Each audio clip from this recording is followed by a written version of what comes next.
사랑하는 우리 서미스의 교회로 반갑습니다.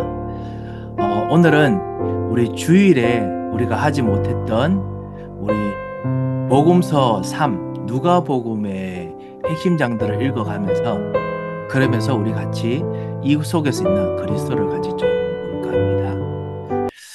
이 누가복음은 마태복음과 마가복음과 약간 다른 초점이 있습니다.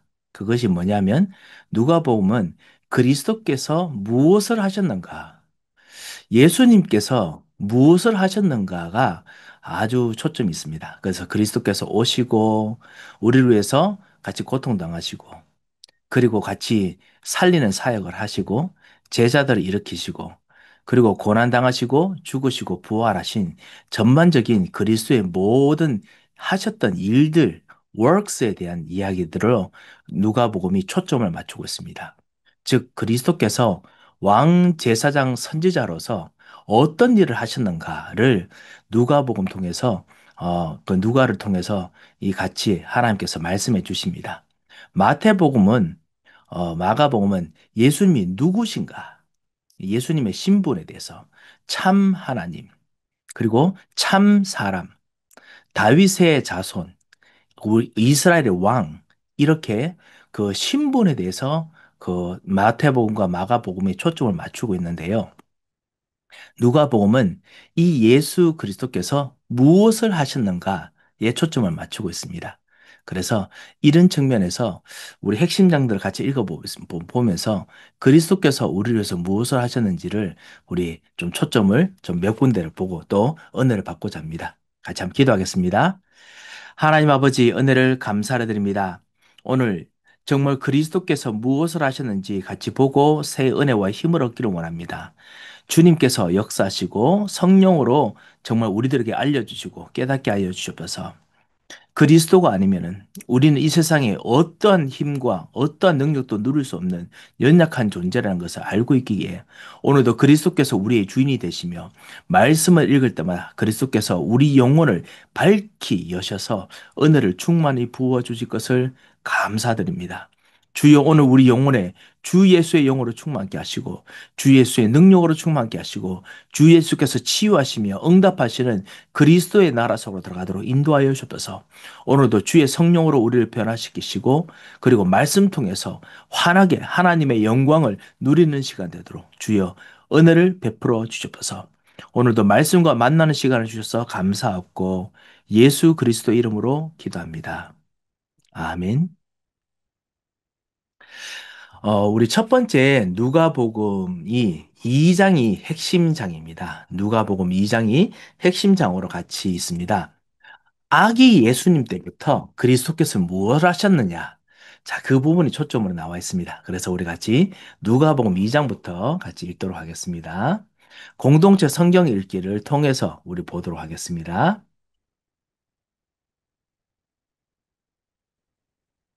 제2장.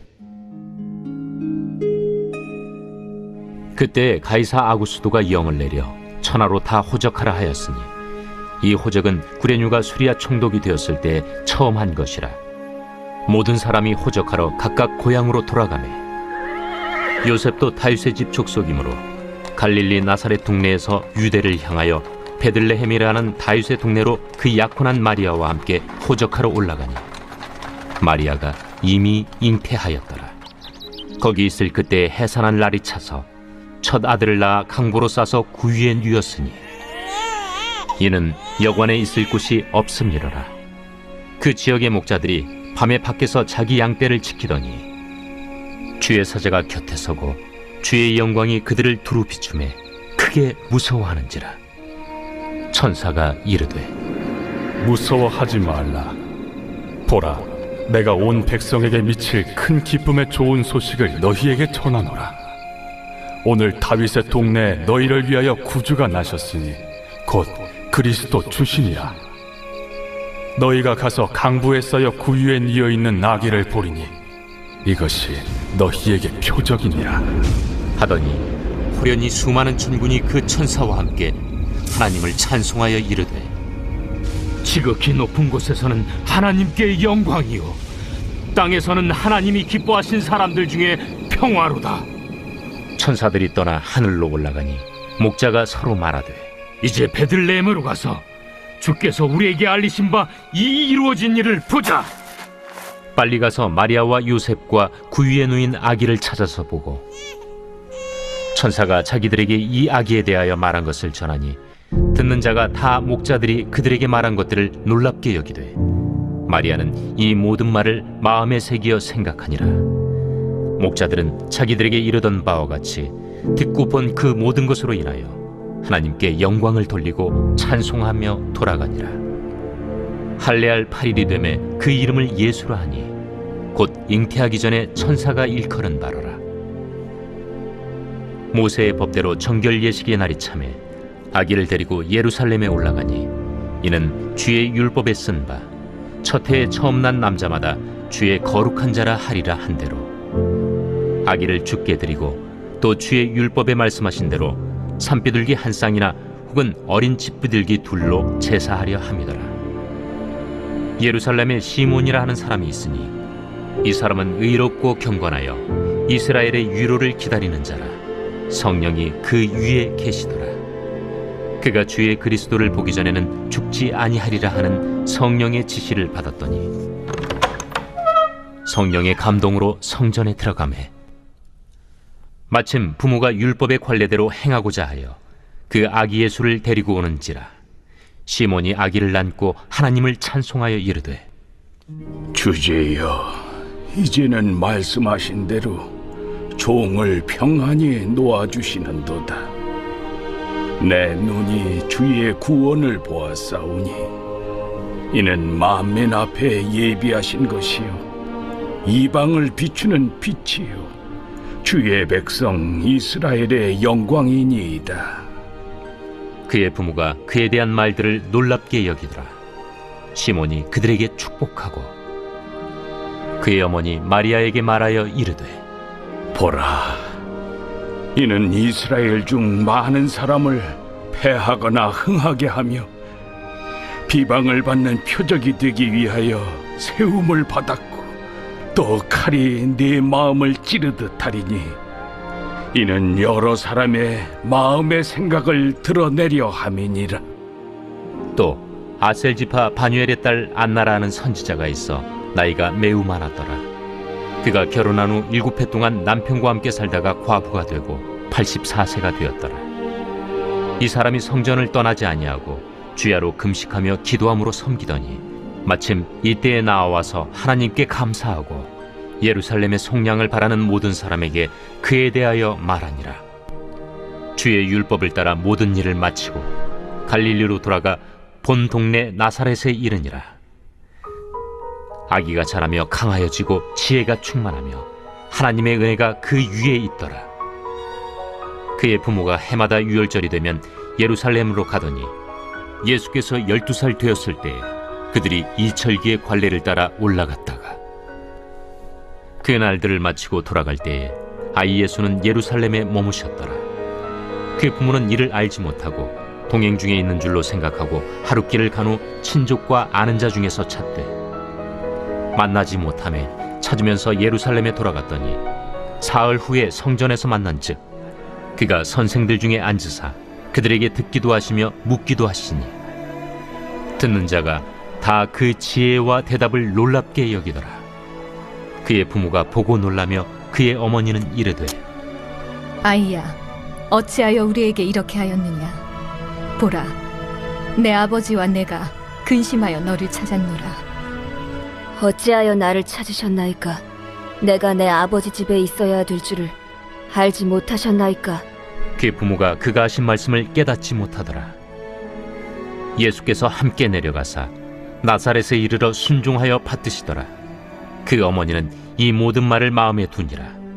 예수는 지혜와 키가 자라가며 하나님과 사람에게 더욱 사랑스러워 가시더라. 아멘. 예, 우리 제일 마지막 51절에 보면은 예수께서 함께 내려가사 나사렛에 이르러 순종하여 받드시더라 했습니다. 예수님께서 어릴 때부터 사실 태어날 때부터 부모님들과 함께 하나님께서 주신 사명과 그리고 하나님께서 그 주신 그리스도의 일을 받아서 이제 순종하는 분이었다. 그런 집이었다. 라는 것을 이제 보여줍니다. 정말 우리를 위해서, 불순종하는 우리를 위해서, 불순종할 수밖에 없는 상황 속에 있는 우리를 위해서 정말 말씀과 그리고 그 당시 율법이죠. 말씀에 순종하면서 그래서 그리스도를 정말 그리스도의 사명을 감당한 분이었다라는 것이지요. 우리 이곳에 여러 가지 스토리가 있습니다. 2절부터, 1절부터 7절까지가 이제 천하에서 호적하라 해서 그래서 예수님께서 그 베들레헴이라 하는 다윗의 동네로 가다가 거기서 이제 그 해산할 날이 차서 그래서 아기가 예수님 태어나야 될 때가 되었다라는 백그라운드였지요. 자, 그래서 그 당시 이것이 바로 이스라엘 백성들이 어, 정말 노예로 갔던 때, 이스라엘 백성들이 여러 가지 광야로 이곳을 옮길 때, 갈 곳이 없는 곳, 있을 곳이 없는 곳, 그런 사람들에 대한, 백성들에 대한 어떤 대표로서 어떤 보이는 이미지지요.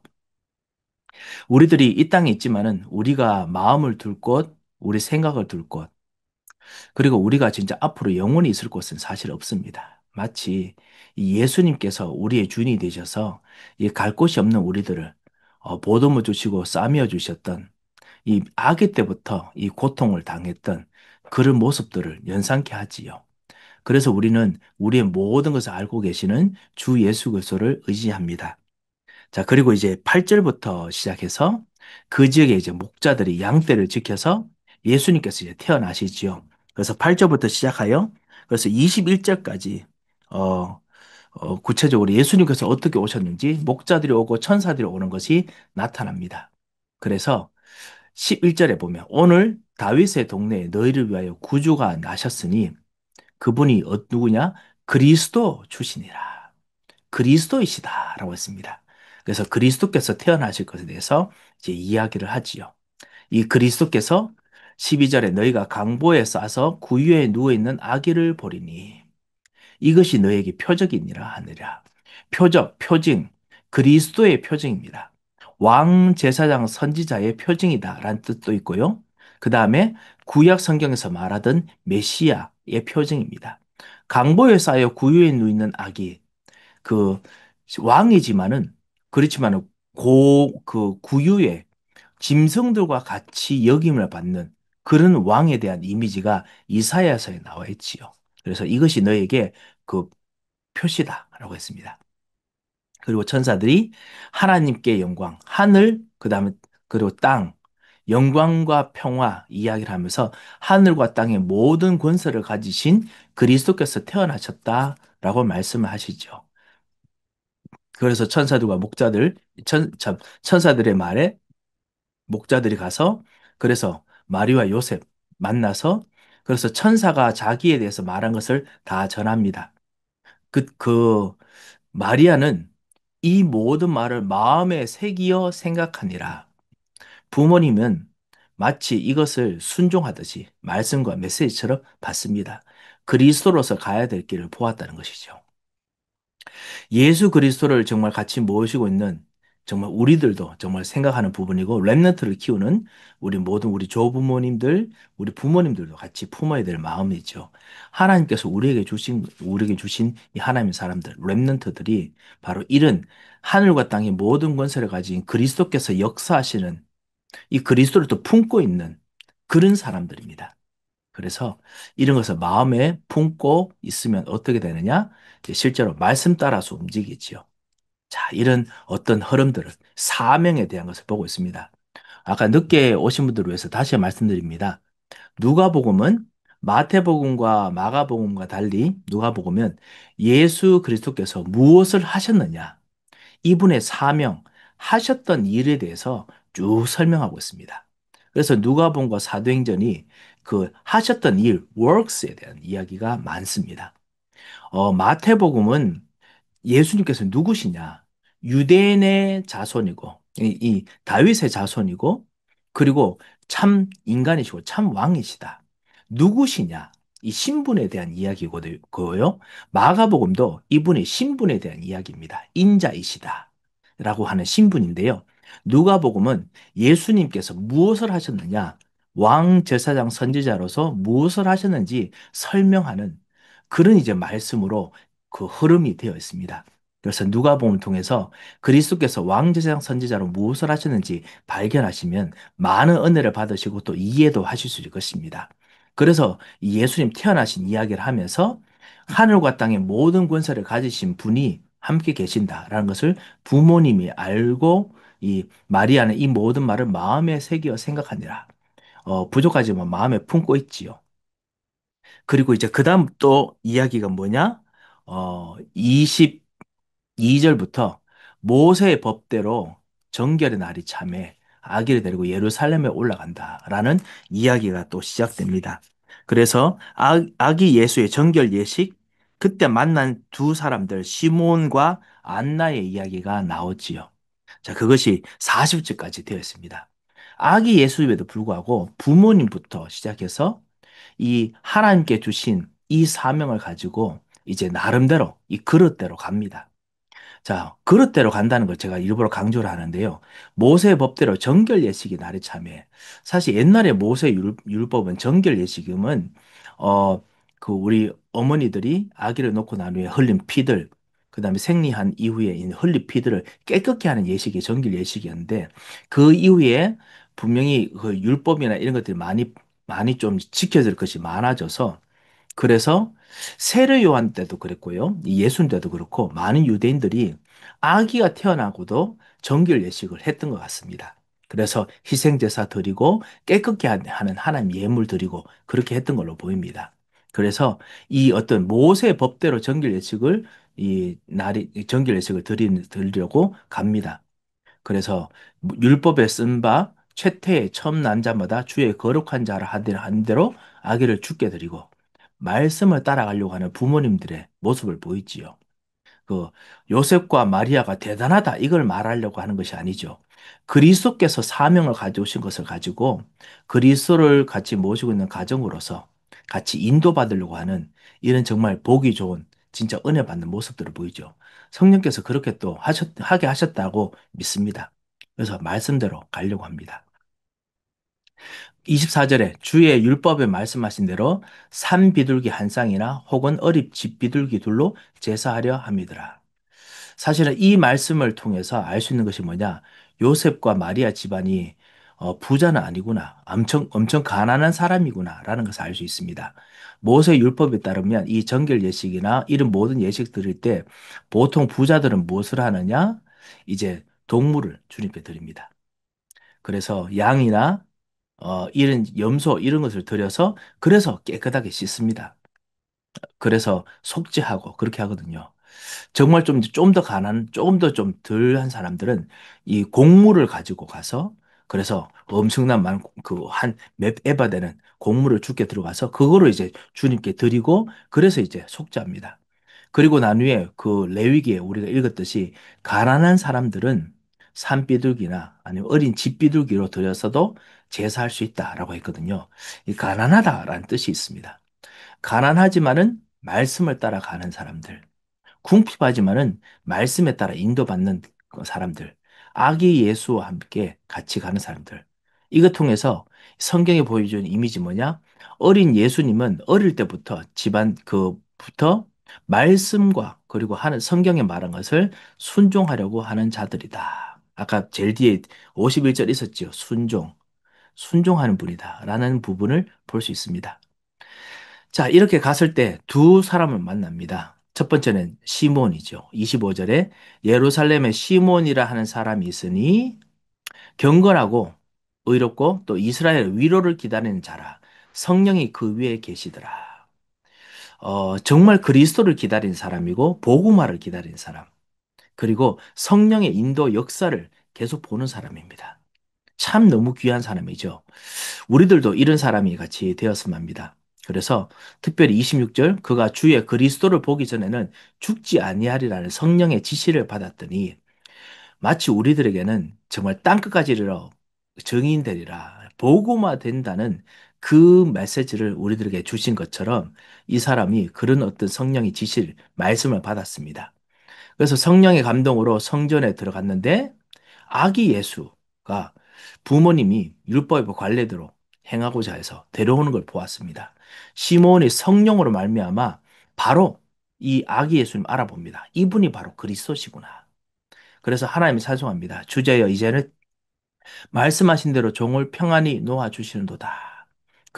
그러면서 구원 31절 만민 앞에 예비 32절 이방을 비추는 빛 이스라엘의 영광 이 그리스도 메시아에 대한 이야기입니다. 이 모든 이 30절에서 32절 말씀은 이사야의 메시아가 오는 그 말씀이거든요. 그 말씀을 찬양하고 예배합니다. 알아챈 거지요. 기다린 자들, 이 이스라엘의 구원을 기다리는 자들 또는 정말 복음화를 기다리는 자들이죠. 우리도 이런 사람이 되어야겠습니다. 지난번에 잠깐 제가 설교 때 말씀드렸다시피 우리가 나이가 들더라도 이 뉴욕과 뉴저지의 복음화를 완전히 보지 못하더라도 하나님께서 정말 우리로 하여금 계속 복음화로 기도하면은 그 복음화의 제자들, 렘넌트들, 시대를 움직인 제자들을 우리 눈으로 보게 하십니다. 그리고 그것 통해서 찬양하고 기대하게 하십니다. 그 어떤 랩런트가 말하기를 뉴욕과 뉴저지 복음 안 되면은 우리가 나이가 90살 된데도 안 되면 슬프겠지요라고 이야기하는데 슬픈 것보다는 이렇게 시문처럼 하나님께서 앞으로 하신 일 때문에 더 기뻐하고 더 희망차고 그리고 더 하나님의 능력 때문에 더 감사하리라 생각합니다. 그래서 이런 정말 기도하는 사람이 됐으면 합니다. 뉴욕과 뉴저지의 복음화를 위해서 계속 기도하면서 앞으로 일어날 그리스도의 제자들 바라보면서 이방인들에게 비치는 빛, 이스라엘의 영광이 드러나는 것을 보고 감사하는 그런 정말 성령의 사람이 되었으면 합니다. 또 시몬이 또 그렇게 하고 난 후에 부모님들에게 말합니다. 뭐냐? 그리스도의 이야기죠. 그 핍박받는 그리스도입니다. 이스라엘 중 많은 사람을 패하거나 흥하게 하며 비방받는 표적이 되하여 세움을 받았고 그리고 칼이 내 마음을 찌르듯 하리니 여러 사람의 마음을 생각을 드러내려 함이니라. 왕 선지자 이야기를 합니다. 메시아라는 뜻이죠. 이분이 너의 메시아다. 너의 그릇을 뛰어넘는 분이다. 라는 이야기하지요. 그 다음에 또 안나 나옵니다. 아셀 36절이죠. 아셀 지파 바누엘의 딸 안나라는 선지자가 그, 그 과부가 되었는데 37절 성전을 떠나지 아니하고 주야로 금식하여 기도함으로 섬기더니 마침 이때 나와서 하나님께 감사하고 예루살렘의 속량을 바라는 모든 사람에게 그에 대하여 말하니라. 안나도 예수님을 보고 이분이 바로 예루살렘을 속량하는 분이다. 참 그리스도다. 라는 것을 말씀을 합니다. 이 두 정인들을 통해서 그래서 예수님이 그리스도라는 것이 증거되었지요.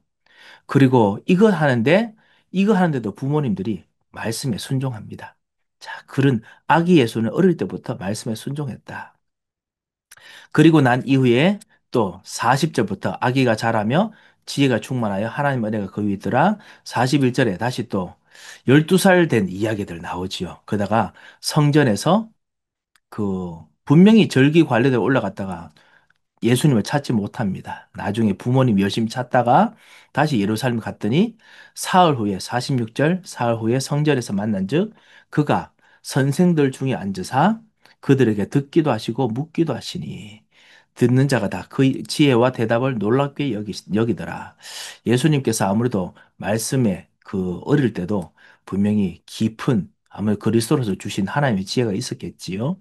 자, 그런데 그때 부모님이 왜 어디 있었냐 우리가 근심했다 했을 때 49절 예수께서 이르시되 어찌하여 나를 찾으셨나이까 내가 내 아버지 집에 있어야 될 줄 알지 못하셨나이까 그리스도께서는 능력이 뛰어나신 분이시고서 아버지 집이라고 알고 있으셨다라는 이야기를 합니다. 그런데 사실 누가복음의 핵심은 그게 아닙니다. 아시다시피 무엇을 하셨는가는 예수님이 능력이 많으시다는 것을 이야기하는 정도가 아니고 그것을 뛰어넘어서 초월해서 이겁니다. 부모님은 그가 하신 말씀을 깨닫지 못하더라. 하지만은 51절 예수께서 함께 내려가사 나사렛에 이르러 순종하여 받두시더라. 예수님께서는 나사렛에 이르러서 그 사람들을 순종하며 받드십니다. 부모님들을 순종하고 받듭니다. 이 순종하는 자, 하나님께 순종하는 자, 사람에게 순종하는 자. 이 어릴 때부터 참 왕 제사장 선지자는 이렇게 하셨다라는 것이죠. 자, 이것이 누가복음 2장의 핵심입니다. 하나님의 뜻에 순종하는 자, 하늘과 땅의 모든 권세를 가지고 있지만은 왕적 능력, 권세, 제사장적 능력과 권세, 선지자적인 능력과 권세를 가지고 계시지만은 그렇지만 말씀에 순종하시고 그리고 모든 주변 사람들을 순종하며 받으셨다. 그리고 그 중에 또 안나나 시몬이나 그 다음에 마리아 같은 어머니는 이 모든 말을 마음에 두니라. 요셉의 말과 똑같지요. 참, 요셉의 아버지 야곱과 똑같지요. 야곱이 이 요셉의 말을 마음에 두니라. 하나님 주신 언약이 이루어질 것을 알고 있었다는 것이죠. 자, 이렇게 누가복음이 되어 있습니다. 그래서 그리스도께서 하시는 일들을 우리가 여기서 좀 발견하고 또 세임을 얻어야겠습니다. 죽기까지 순종하시는 것. 나중에 예수님께서 어느 정도로 순종하셨냐? 우리를 구원하시기 위해서 죽기까지 복종하셨으니 그 십자가에 죽으십니다. 우리를 위해서 죽기까지 순종하신 분이십니다. 그래서 이분의 정말 귀한 사역 때문에 우리가 살아났고 생명을 얻었고 우리가 이 그리스도의 마음을 받았기 때문에 말씀을 들을 때 기쁘고 말씀에 순종할 수 있게 됐습니다. 참 감사하지요. 이 은혜가 오늘 여러분에게 또 기도하는 사람들에게 임하시기 바랍니다. 자, 혹시 우리 2장 말씀에 궁금한 점이 혹시 있으십니까? 예. 그러면 우리 누가복음 5장으로 넘어가도록 하겠습니다. 누가복음 5장입니다. 제5장. 무리가 몰려와서 하나님의 말씀을 들을새 예수는 게네사렛 호숫가에 서서 호숫가에 배 두 척이 있는 것을 보시니 어부들은 배에서 나와서 그물을 씻는지라. 예수께서 한 배에 오르시니 그 배는 시몬의 배라. 육지에서 조금 떼기를 청하시고 앉으사 배에서 무리를 가르치시더니 말씀을 마치시고 시몬에게 이르시되 깊은 데로 가서 그물을 내려 고기를 잡으라. 선생님, 우리들이 밤이 새도록 수고하였을 때 잡은 것이 없지만은 말씀에 의지하여 내가 그물을 내리리이다. 그렇게 하니 고기를 잡은 것이 심히 많아 그물이 찢어지는지라. 이에 다른 배에 있는 동무들에게 손짓하여 와서 도와달라 하니 그들이 와서 두 배의 채움에 잠기게 되었더라. 시몬 베드로가 이를 보고 예수의 무릎 아래에 엎드려 이르되 주여, 나를 떠나소서. 나는 죄인이로소이다. 이는 자기 및 자기와 함께 있는 모든 사람이 고기 잡힌 것으로 말미암아 놀라고 세베대의 아들로서 시몬의 동업자인 야고보와 요한도 놀랐습니다. 예수께서 시몬에게 이르시되 무서워하지 말라. 이제 후로는 내가 사람을 취하리라. 그들이 배들을 유치에 대고 모든 것을 버려두고 예수를 따르니라. 예수께서 한 동네에 계실 때 온몸에 나병 들린 사람이 있어 예수를 보고 엎드려 구하여 이르되 주여, 원하시면 나를 깨끗하게 하실 수 있나이다. 예수께서 손을 내밀어 그에게 대시며 이르시되 내가 원하노니 깨끗함을 받으라 하신대 나병이 곧 떠나니라.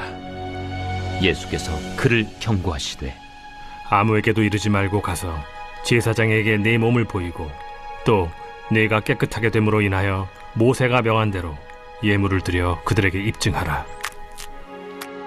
예수의 소문이 더욱 퍼지매 수많은 무리가 말씀도 듣고 자기 병도 고침을 받고자 하여 모여오되 예수는 물러가사 한적한 곳에서 기도하시니라. 하루는 가르치실 때 갈릴리의 각 마을과 유대와 예루살렘에서 온 바리새인과 율법 교사들이 앉았는데 병을 고치는 주의 능력이 예수와 함께 하더라. 한 중풍병자를 사람들이 침상에 메고 와서 예수 앞에 들여놓고자 하였으나 무리 때문에 메고 들어갈 길을 얻지 못한지라.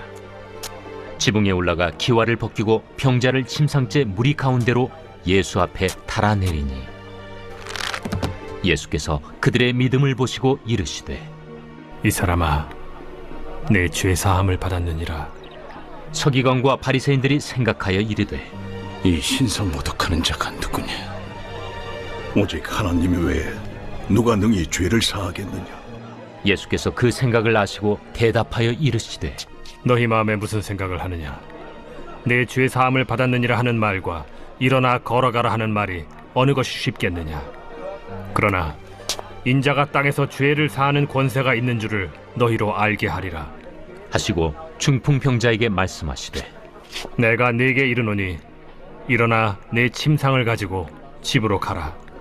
그 사람이 그들 앞에서 곧 일어나 그 누웠던 것을 가지고 하나님께 영광을 돌리며 자기 집으로 돌아가니 모든 사람이 놀라 하나님께 영광을 돌리며 심히 두려워하여 이르되 오늘 우리가 놀라운 일을 보았다.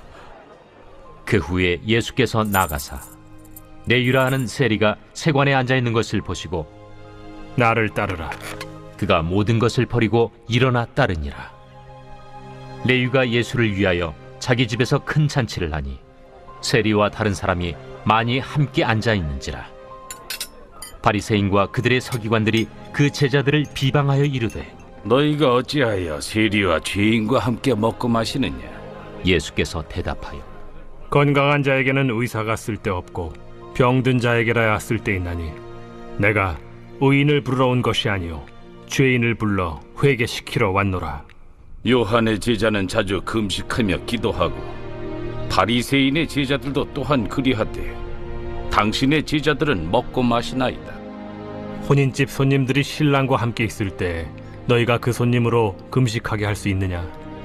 그러나 그날에 이르러 그들이 신랑을 빼앗기리니 그날에는 금식할 것이니라. 또 비유하여 이르시되 새 옷에서 한 조각을 찢어 낡은 옷에 붙이는 자가 없나니 만일 그렇게 하면 새 옷을 찢을 뿐이요 또 새 옷에서 찢은 조각이 낡은 것에 어울리지 아니하리라. 새 포도주를 낡은 가죽 부대에 넣는 자가 없나니 만일 그렇게 하면 새 포도주가 부대를 터뜨려 포도주가 쏟아지고 부대도 못 쓰게 되리라. 새 포도주는 새 부대에 넣어야 할 것이니라. 묵은 포도주를 마시고 새 것을 원하는 자가 없나니 이는 묵은 것이 좋다 함이니라. 아멘. 자, 우리 오늘 이 5장 말씀을 통해서 알 수 있는 것이 뭐냐면은 그리스도께서는 지금 우리와 함께 고난 받으시면서 왕제사장 선지자의 일을 하십니다. 또 동시에 왕제사장 선지자의 일을 어떻게 하시느냐?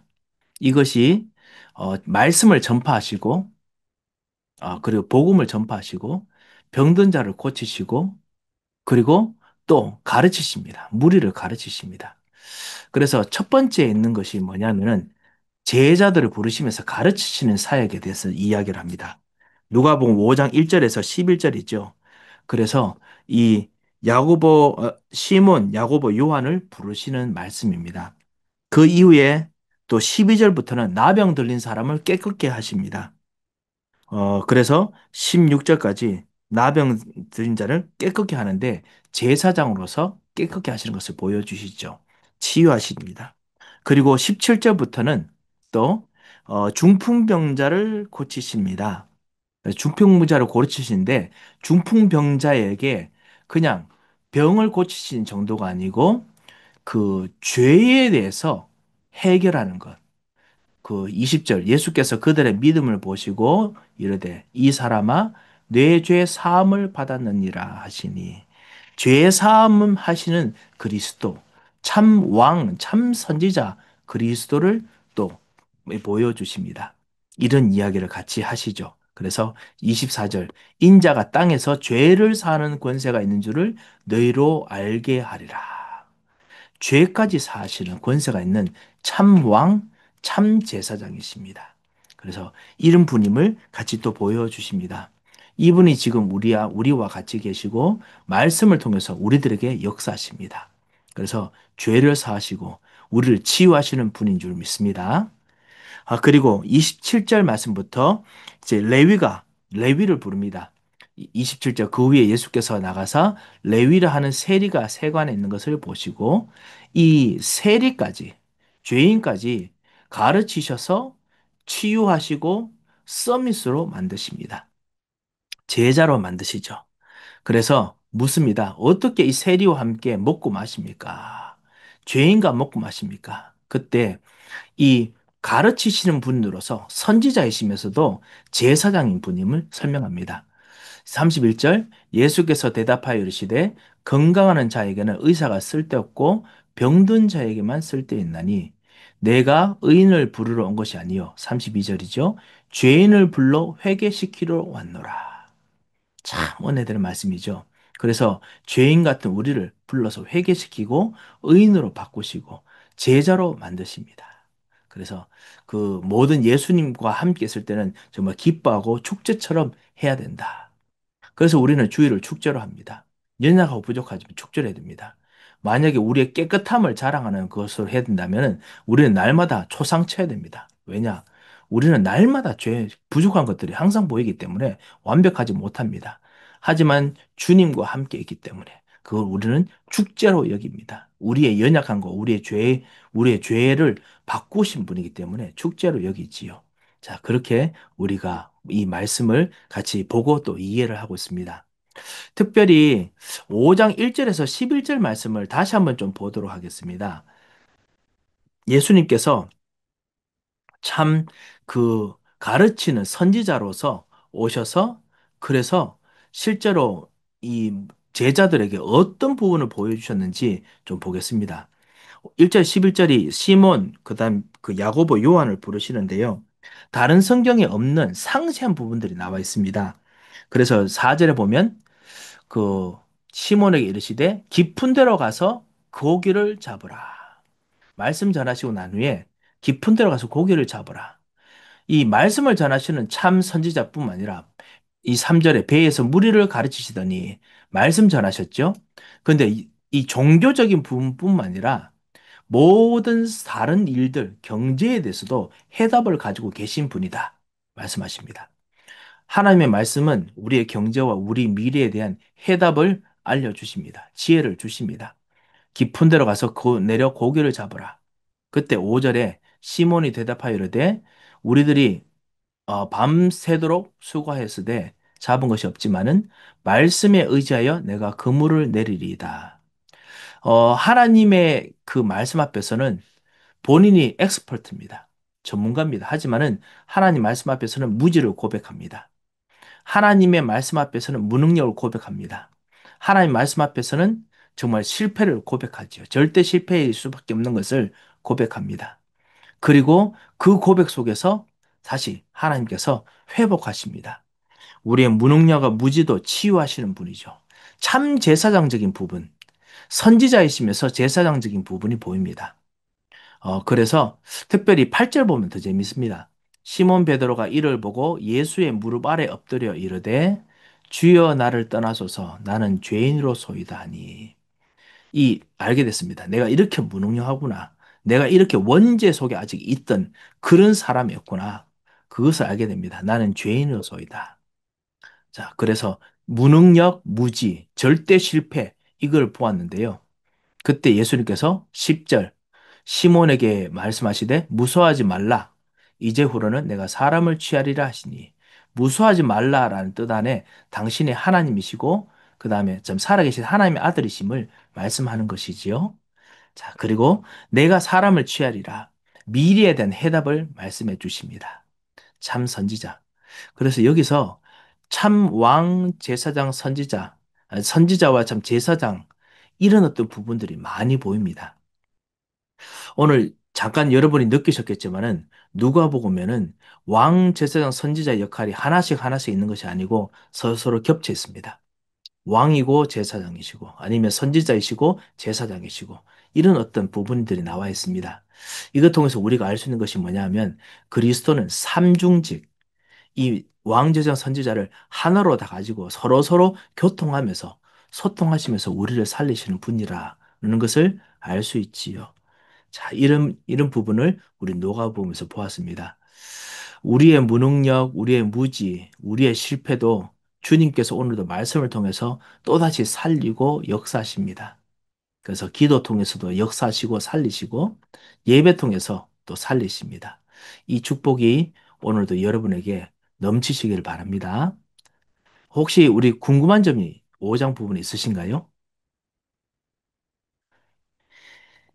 네, 그러면은 우리 누가복음 11장을 보고 난 후에 우리는 오늘 좀 정리를 좀 해야 될 것 같습니다.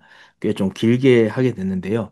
누가복음 11장은 표적, 특별히 그리스도의 표적에 대해서 사람들이 많이 갈구하게 되고 예수께서는 그리스도의 표적에 대해서 설명을 또 직접 행동하시면서 보여주십니다. 그것을 한번 보도록 하겠습니다.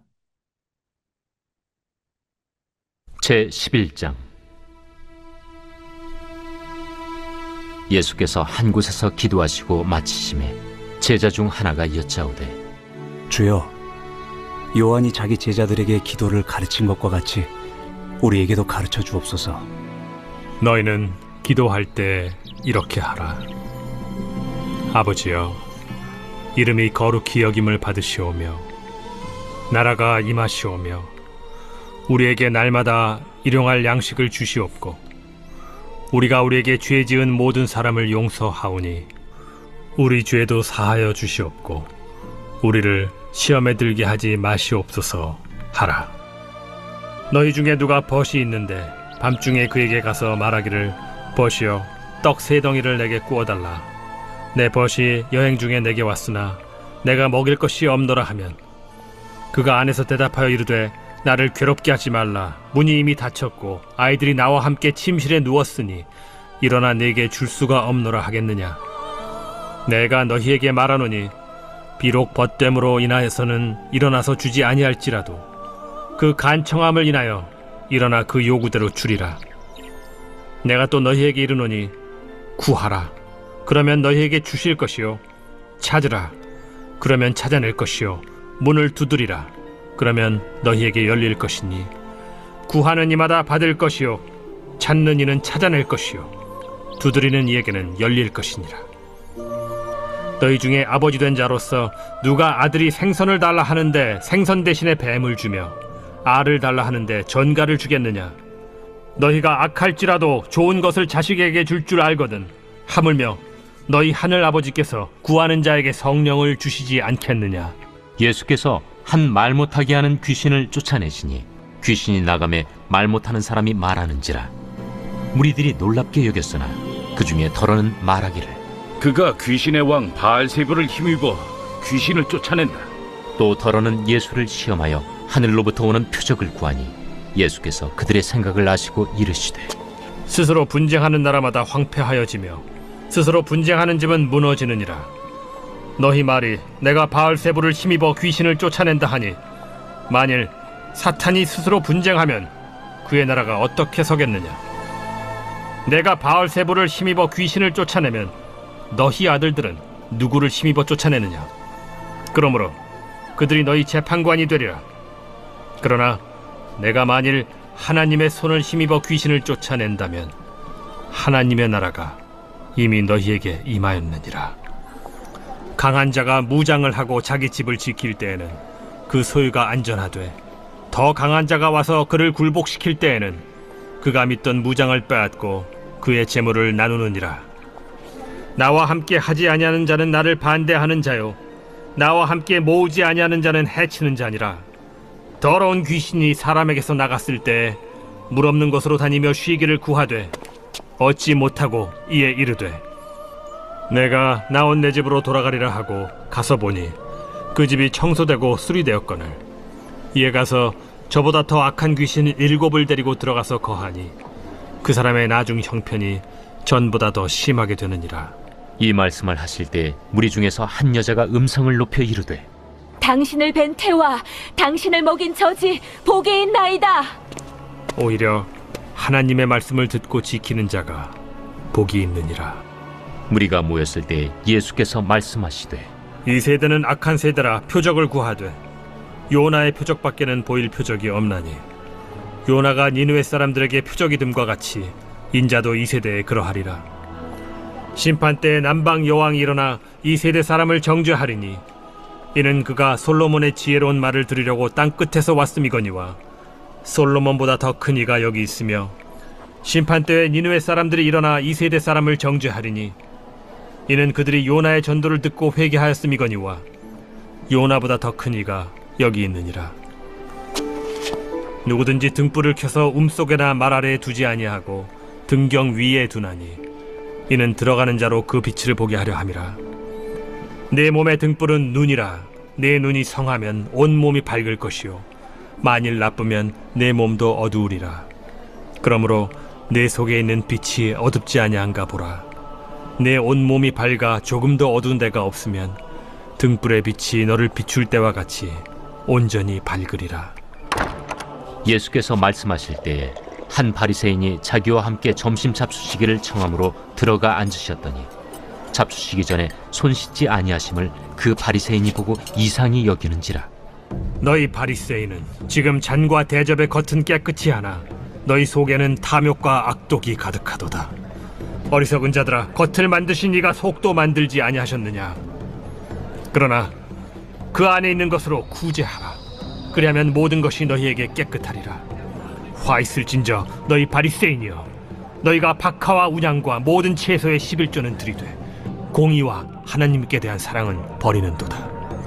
그러나 이것도 행하고 저것도 버리지 말아야 할지니라.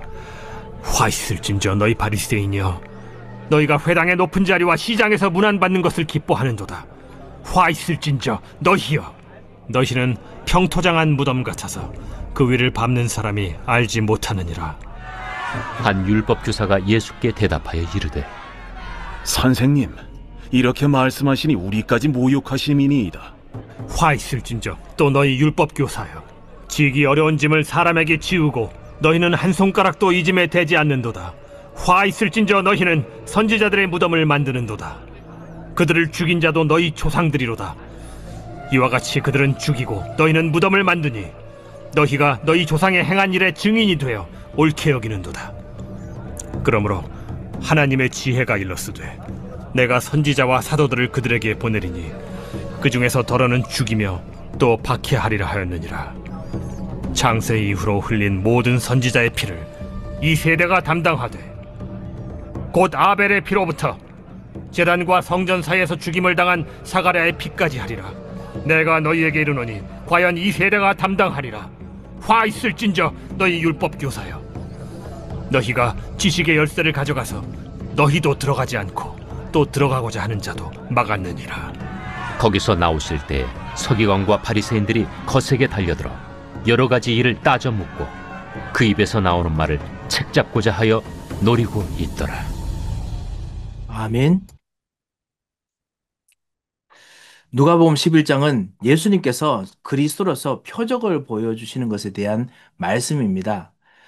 첫 번째, 우리 1절부터 있는 내용이 주님이 가르치신 기도지요.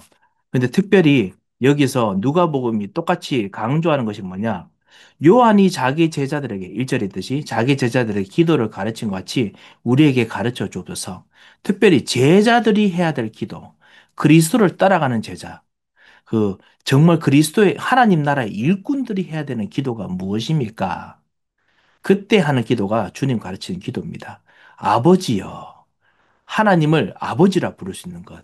그리고 하나님 나라를 구하는 그런 일 때문에 하나님의 거룩함, 공의, 정의, 그 하나님의 지혜, 능력이 임하는 것. 왕제사장 선지자가 임하게 되는 것. 기도하고, 일용할 양식 주시고, 그리고 우리가 지은 모든 사람들 용서하듯이 우리가 이게 일용할 양식이 왕의 일이고요. 그 다음에 4절 죄 지은 사람 모든 용서하오니 이거는 이거 용서하는 것도 이 왕과 제사장의 일이지요. 그래서 이것을 우리가 그리스도 따라서 같이 합니다. 우리에게 그 은혜를 주옵소서 기도하는 것입니다. 그리고 시험에 들게 하게 마옵소서 그렇게 가르치십니다. 이것이 바로 또 선지자로서 가르치시는 일이기도 하지요. 그리고 하나님 나라의 제자들이기 때문에 반드시 기도 응답된다라는 말씀이 5절부터 있는 벗이 새 덩이를 달라 하면은 계속 그 괴롭다 하더라도 반드시 준다. 간청함을 인하여 그 요구대로 주리라. 8절에 나오지요. 비록 벗됨을 인하여서는 일어나서 주지 아니할지라도 그 간청함을 인하여 일어나 그 요구대로 주리라. 그래서 정말 이거 가지고 계속 제자로서 매일마다 기도하면은 반드시 그 응답대로 주신다. 그런데 하물며 하나님 아버지인데 주시지 않겠느냐. 자, 그리고 난 후에 또 뱀, 그 아들 생선, 그죠? 그 정갈, 이런 것보다 13절, 너희가 악할지라도 좋은 것을 자식에게 줄 줄 알거든 하물며 하늘 아버지께서 구하는 자에게 성령을 주시지 않겠느냐. 성령의 이야기가 나왔습니다. 하나님 나라 일을 하는 제자들이 하는 기도다 이 말이죠. 하나님 나라 사람들은 성령으로 일해야 됩니다. 성령의 인도, 성령의 역사, 성령의 열매로 일해야 됩니다. 그래서 예수님께서 이 참 선지자로서 말씀하십니다. 성령에 대한 이야기. 그 다음에 또 성령으로 역사하시는 것이 바로 표적입니다. 14절부터 있는 것이 바알세부를 힘입어서 쫓아내는 것이 아니라 바로 이것이 바로 예수님께서 하나님 나라로 쫓아내는 것이다. 14절부터 이야기 26절까지 우리가 잘 알다시피 사람들이 귀신의 왕 바알세부를 힘입어서 귀신 쫓아낸다고 예수님에 대해서 그렇게 시기하며 말하는데 예수님께서 사단끼리 서로 분쟁하는 게 어디 있느냐. 내가 하나님의 성령을 힘입어서 쫓아낸다. 또 20절에는 여기는 내가 하나님의 손을 힘입어 귀신을 쫓아낸다. 라고 했지요. 하나님 나라의 일들을 한다. 그러니까 성령으로 해야 됩니다. 성령을 통해서 하게 됐지요. 그리고 성령으로 역사 안 하면 어떤 일들이 있느냐? 그것이 바로 강한 자에 대한 이야기입니다. 여기서는 악한 귀신 이야기를 또 더러운 귀신이라고 이야기하죠. 24절, 더러운 귀신이 사람에 나갔을 때, 그리고 다시 돌아오니까 청소되고 수리됐는데, 이보다 더 악한 귀신 7을 데려와서, 그해서 이 사람 형편이 나중 형편이 전보다 더 심하게 되느니라. 하나님의 역사, 하나님의 강한 손이 아니면, 하나님의 손이 아니면은 절대로 불가능하다. 그래서 오직 성령의 인도, 성령의 역사, 성령의 열매로 해야 된다. 그것이 기도다. 이렇게 말씀하시죠. 이것이 바로 표적입니다. 하나님 성령으로 역사하시는 것. 자, 그래서 그 이후에 29절부터는 이제 요나의 표적 이야기하지요. 예수님께서 이 세대는 악한 세대라 표적을 구하되 요나의 표적밖에는 별 표적이 없나니. 그러면서 니느웨 사람 때 요나가 표적된 것처럼 예수님께서 죽으시고 부활하시는 것에 대한 이야기지요. 이 시대도 그렇게 할 것이다. 그리고 또 31절에 심판 때 남방 여왕이 일어나 이 세대의 사람을 정죄하리니 또 32절 때 심판 때에 니느웨 사람들이 일어나 이 세대 사람을 정죄하리니 왜냐하면 솔로몬보다 더 큰 이가 여기 예수님께서 있는데 그다음에 요나의 전도보다 더 확실한 메시지 가지고 있는 자가 지금 전도하는데 사실 요나는 거의 영혼이 없는 전도를 했지요. 뭐냐면은 니느웨 가서 진짜 복음 전하지만 억지로 합니다. 그렇지만 지금 예수님께서는 자기 백성을 끌어모으려고 정말 암탉이 자기 새끼들을 품으려고 막 하듯이 계속 끌어안고 하시지요. 그러면서 지금 하는데 당연히 이것이 진짜 진정한 표적이다 말씀하시죠. 죽고 살아나는 것, 그리고 복음 전하는데 오히려 핍박받으면서 사람들이 말씀을 못 듣는 것, 이것이 바로 표적이다라고 말씀하시죠. 자, 그래서 당신이 참 선지자인 것을 계속 말씀하십니다. 참 선지자인 것을 말씀하시는 것이 바로 표적입니다. 그리고 죽고 살아나는 것을 통해서 참 선지자임을 증거해 주시지요. 그리고 그 이후에는 또 너희들 내 몸이 등불이 눈이다. 그래서 진짜 그리스도의 빛이 너한테 있으면은 온전히 밝아질 텐데 그리스도의 빛이 없어서 너희들은 너무 어둡게 한다. 이 36절에 그렇죠. 뭐냐면 내 온몸이 밝아 조금 더 어두운 데가 없으면 등불의 빛이 너를 비출 때와 같이 온전히 밝으리라. 즉 그리스도가 진짜 너를 온전히 비추면 온전히 밝아질 것이다. 그런 이야기를 합니다. 그런데 너희들이 지금 탐욕과 악독이 가득해서 빛이 가득하지 않다. 저 빛이 밝지 않다라는 이야기를 하십니다. 자, 이렇게 그리스도께서 참 선지자로서 표적을 지금 계속 보이고 계신다라고 말씀을 우리가 읽었습니다. 참 선지 되신 그리스도께서 우리들에게도 말씀하십니다. 이 말씀이 우리들에게 임하면 빛이 우리를 온전히 비춥니다. 그러면 우리 속에 있는 이런 탐욕, 악독 이런 것들 보이고 그리고 그것 통해서 또 우리를 치유하시고 또 바꾸시고 역사하시죠. 그래서 참 선지자 되신 그리스도께서 말씀 통해서 여러분도 비추시고 또 우리 현장도 비추고 우리 랩노트도 비추는 그런 축복이 있으시기 바랍니다. 우리 11장 혹시 궁금한 점이 혹시 있으십니까? 목사님, 네, 27절에 예, 당신을 뵌 태와 당신을 먹인 이 젖이 복이 있나이다 이게 마리아를 말하는 건가요? 예, 네, 그렇지요. 네, 그리고요. 예, 31절, 32절 말씀이 예, 남방 여왕이 와도 그리고 요나를 듣고도 깨달았는데 완전하신 그리스도를 통해서 깨닫지 못하는 자들이 더 정죄를 받는다 이 소리죠? 우리한테 예, 하는 말. 예, 맞습니다. 네, 알겠습니다. 감사합니다. 예. 진짜 그리스도께서 나타난데도 불구하고 깨닫지 못하기 때문에 정죄를 받는다라는 이야기입니다. 우리 현장에서 전도하면은 사람들이 꼭 그런 이야기 합니다.